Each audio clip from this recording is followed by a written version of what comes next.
Welcome back, my fellow Vikings, to more Valheim. Viking time. What are we farming today? Well, that's a good question. I was thinking, since we are super severely out of food items and we have to get all of our iron smelted, I think that this week we do home renovations and comfort bumps. So basically upping the amount of comfort that our base has whilst getting everything smelted and going out and hunting, getting our loxes to obviously, you know, give us some lox meats and gathering up food supplies. So we need we desperately need to bump up our food supplies. I think I might need another smelter. Yeah, I think I might need another smelter. I don't even know where I would put another smelter. I guess right here.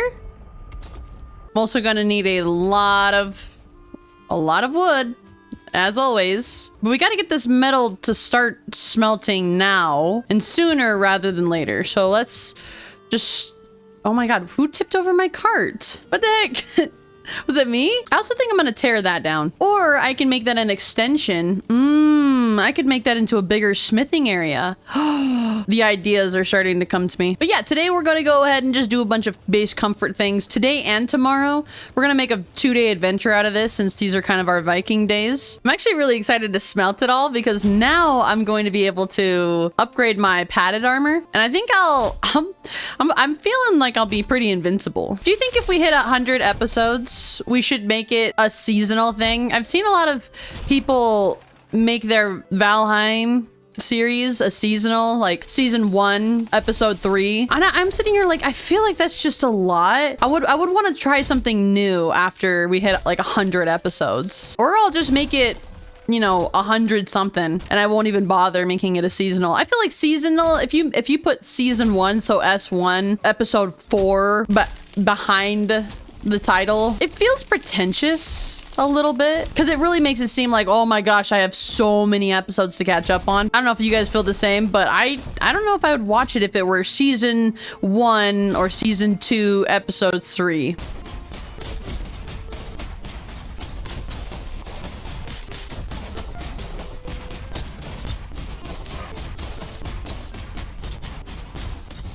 I was thinking about working throughout the night, but I've also got almost an entire cart full of wood. So I feel like that should be enough to get somewhat of the job done. And I just had an amazing idea to expand this entire area, which I guess I've never really thought of before, but since it's here and I need more portal space, then I think I'm gonna do it. And I need to be rested because I keep losing too much stamina. Oh boy. You know, it's so funny because I feel super relaxed. I'm actually playing, I usually play later in the evenings and then edit all the way till I would say like 11 o'clock at night. Day 217. Day 217. You know what I can just do? Maybe I can just add a bell sound effect, because the bell that I bought is really obscenely loud in my house and it kind of freaks my dogs out. So that's kind of why I stopped using it. But if I just do like a sound effect, yeah, future editing me, can you get on that? Okay, let's grab some food because Lord knows Valheim's going to make me get raided. I just know it. Then while we're getting a bunch of stuff smelted, well, first of all, we have to get a bunch of coal first, but I think I'm going to expand this area here real quick.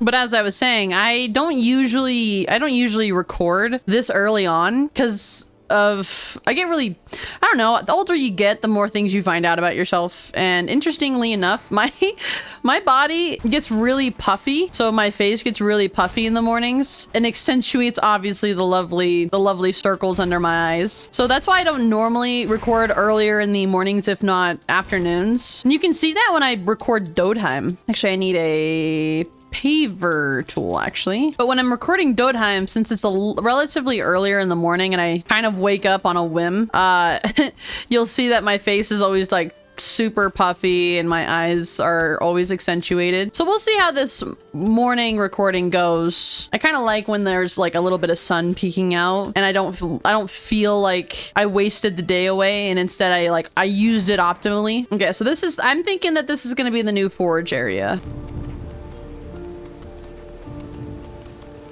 I mean, this is still not going to look super pretty. I think it's going to look pretty haphazardly, but I mean, whatever gets the job done, right?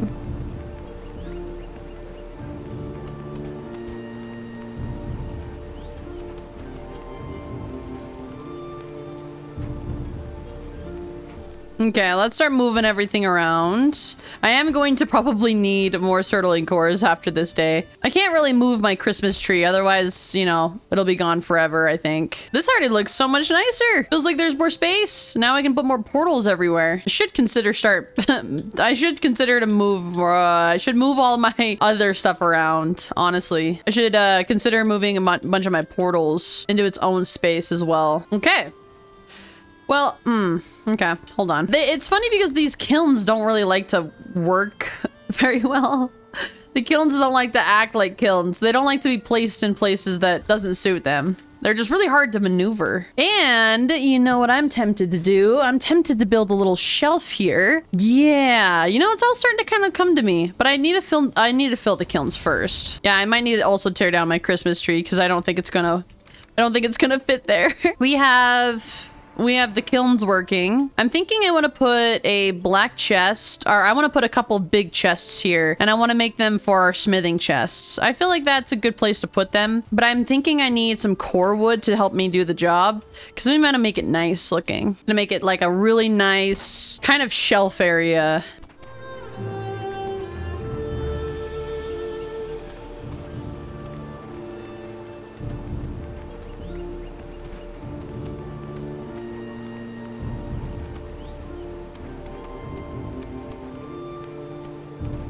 So far, so good. Tell me this doesn't look like a really cute place to house a bunch of wood. Well, actually, I'm sorry, not a bunch of wood, a bunch of chests. I was thinking about making this area for a while, but I never wanted to commit to a smithing area. Well, this isn't even like a smithing area per se, is it? Once I get this iron, I'll be able to actually properly make the chest that I want. This will be the chest area where I put all the mining materials like black metals and irons and silvers, coal. That way, when I do these mining trips, I don't like feel frazzled and I don't know where to put stuff. I also didn't want it to get super decayed, so I figured I would put a roof on it so I didn't have to constantly repair these chests. I wasn't expecting to have to get so much wood in the beginning, but I probably should have assumed. Whenever you think about doing things to the home, you always have to do so much. It feels like this is bigger, but you know what? The fact that we mined last episode made me realize that we're leaving room for much more to do with less chaos. Day 218. Day 218. Oh wow, this feels amazing. This space getting opened up was actually kind of huge. We are going to need to start making food here really soon, and by we, I mean I'm going to have to make food, so much food. But I don't have that many materials to make food, unfortunately. I have a bunch of food to make, like, I have stuff to make sausages, but like nothing else. Okay. So far, the forge area is proving to be, well, we can't call it a forge. Yeah, no, it is the forge area because technically this in here is the smithing area where I get all my stuff done. What do I need to make black chests? Well, that's easy enough. We need black metal, obviously. Actually, I don't even know, why am I carrying so many random things? Hold on. Okay. This is where they're gonna go. I want to put them sideways, but I also think that we don't need to do that because we already have such a big chest area. We'll make this chest area kind of look nice. Yes, look at that. That's gonna look so nice. Now I just have to move everything over. This is really starting to become a real Valheim Valheim world, isn't it? We're gonna put all the coal in this little tiny chest too here on the side that I just barely made. What's nice is this also leaves so much more room in my actual chest area to actually put like items instead of just putting a bunch of metals in a bunch of random places. This was a desperate upgrade, or I was in desperate need of this upgrade. I have just enough food to make my health kind of go up a little bit, but I don't have enough food to make my health go up crazy. So hopefully we don't get attacked. And now that I put it out into the universe, I'd imagine that the universe is going to be like, you know, you should get attacked. Now that we have a proper forging area, then I actually am going to put all the iron we got last time What's cool is now that we have this little station set up, all of our mining trips are going to be easier. I think I already said that, but when we go on our silver mining trip and farming trip, it's going to be just like a no-brainer that we'll have like a place to put all this metal. I think the unforged stuff should go in here. Anything forged already and smelted, I mean, is gonna go in the other ones. Let's make it the top ones. I think black metal and iron and silver get their own chest, and then copper, bronze, and tin will get their own as well. Makes me realize that I gotta start filling this place up. Like I gotta go out and like actually fill up all these chests. These mining weeks are gonna be really helpful to do that. Oh my god. Are you kidding me? Of course I would stir the cauldron. Didn't I already ask? I begged to get attacked, didn't I? I guess I gotta be grateful that it's just freaking bats. They're so fast. This is such a stupid sight. Just all the bats flying around. Okay, you know what? Nope. You're done. You're done. All of you are done. They're kind of annoying. I didn't realize how annoying they were going to be because they're not hurting me enough to like cause some serious damage, but they are being like super hyper nuisancey. The cauldron calms. Yeah, damn right it does. Jesus. There needs to be more reward that comes from that. I'm not kidding.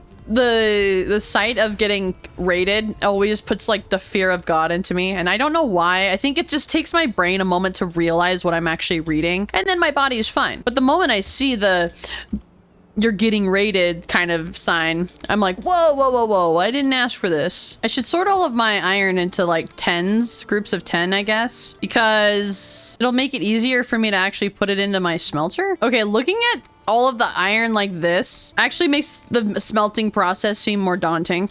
Holy crap. I know that I don't have like the most iron in the entire world, but it's a lot of iron to smelt. Not to mention that I have black metals I have to sort as well. I'm probably gonna have to go back out for coal, or I'm sorry, wood soon. Day 219. Day 219. You know, if the rain could just like leave me alone some days, that would be great. Because my base looked so beautiful before the rain came.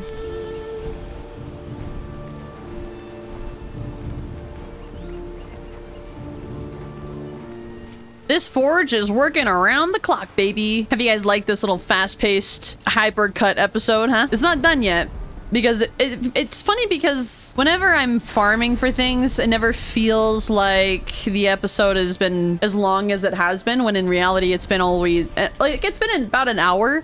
But farming is such a concentrated topic and subject that it sometimes doesn't feel like I've done anything, especially when I hypercut it like I do. I didn't realize the hypercutting was going to be such a popular thing. What kind of other comfort stuff can we make here? Do I have to go get more fine wood? I might have to, because normally fine wood you can make comforting items. I could probably make a hot tub.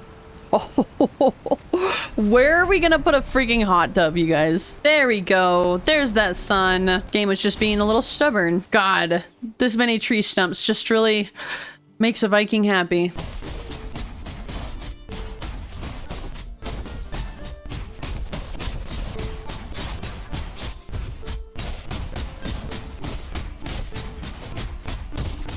Oh my gosh, my run skill is already at level 80. Run improvement to 80. Not dying has its perks. All of this mining actually kind of makes me excited to fight fight Yagluth. Yeah, because he's the one I have yet to fight. I have seen fights of him though, so I kind of understand that he's got some long-ranged attacks. That makes me a little bit worried. So I'm gonna have to make a pretty solid base on like the outskirts of his altar to like kind of rain in arrows on him. But the developers of the game have tried to basically decrease the amount of cheesing that people can do. And so it'll be really hard because that's not what they intended for things to happen. They don't want people to just shoot arrows at him from a distance. They want them to actually fight them. But ladies and gentlemen, for a 0-death playthrough, we will be doing such that. That is what we'll be doing. Okay, this should be a good amount. It's crazy what allowing yourself to properly mine for stuff rather than just kind of assing it. That's kind of what I've been doing, is just I've just been kind of half doing things because one, it's not that interesting to watch. Two, it's not that interesting to actually do itself. Mining and farming are kind of mind numbing to a point where you're just on autopilot most of the time. So making up commentary or talking through the mind numbing experience gets kind of tough because you don't really know what else to talk about, which is actually why I came up with farm talks, which we haven't been able to do because I haven't really needed to go back. I haven't really needed to go and farm at that farm for a little while. I will need to though, because I think I'm running out of onions, not so much turnips, but that was kind of to be expected. But like actually giving me this time to properly mine and, you know, chop down trees and stuff has been pretty cool, because now I feel like I'm actually getting prepared rather than putting a band-aid on something. And plus my base looks so much cooler for it. I wanted to make some hanging, I think they're called hanging braziers. Yeah, I want to make some hanging braziers real quick. I think that's gonna look so cool. Oh yeah. Super, super cool. I love hanging braziers. I think they really add. We're gonna put one in here. Well, we'll put two in here. Really lights the space up though. Oh my god, this looks so good. See what an hour 20. Oh my god, it's been an hour 20. Jesus, look at what an hour 20 can do if you just put your mind to it. It's actually pretty impressive how much the braziers can light up a space. I still have yet to make like a massive dent in this thing as far as how much iron goes, or how much iron I have. It's working slowly but surely. Well, hopefully you guys did enjoy, obviously, this mind-numbing farming episode of Valheim Zero Death once again. I know my brain kind of shut off there for I think a good 45 minutes while I was mining for the wood and putting things in the smelter. It's really cool. Look, if you see, this entire area has just gotten bigger. I don't even know why it didn't even cross my mind to expand it before, but now it looks so natural. It looks so like it was meant to be there, as if I'd already put it there from the beginning. And having this bigger area is literally going to make things so easy. Now that I'm gonna go, like next week, I'm thinking maybe we could do like a giant silver trip. We go get a bunch of silver, but the things that are most prominent now in these later games are the black metal. So I'm almost wondering if maybe we should make black metal a bit more of a priority before we go back to silver. So I don't know. I'm kind of making this up as I go. But if you did enjoy, obviously consider subscribing as always for more Valheim shenanigans. Who knows how long we'll take this series. I think that once we die, I don't really know if I'll come back. You know, I think I'll maybe take a big break once I do, or maybe I'll do a new challenge. I've already got your guys' feedback on what type of challenges you'd like to see me do next, but I'm not a challenge video game type of person. So if I'm feeling it, I'll do it. If I'm not into it, I'll just scrap the idea. And I'll see you Vikings in tomorrow's video.